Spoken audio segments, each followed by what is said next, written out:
अजित पवार पंचत्वात विलीन. विद्याप्रतिष्ठानच्या प्रांगणात अजित पवारांच्या पार्थिवावर शासकीय इतमामात अंत्यसंस्कार. अजितदादा परत या, कार्यकर्त्यांचा आक्रोश. अमित शहा, मुख्यमंत्री फडणवीस आणि उपमुख्यमंत्री शिंदेंसह नेत्यांकडून अजित पवारांना श्रद्धांजली. दादांना निरोप देण्यासाठी लाखोंचा जनसमुदाय लोटला. अजूनही विश्वास बसत नाही. अजित पवारांना लोकसभेत श्रद्धांजली वाहिलेला फोटो सुप्रिया सुळेंनी स्टेटसला ठेवला. कधीही वेळ न चुकवणारे दादा, यावेळी तुम्ही वेळ चुकवली. निष्ठुर नियतीपुढे आपलं काही चालत नाही.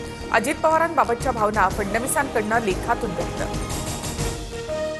भाजपने अजितदादांवर केलेले 70,000 कोटींचे आरोप मागे घ्यावेत. हीच अजित पवारांना खरी श्रद्धांजली ठरेल. संजय राऊतांचं ट्विट.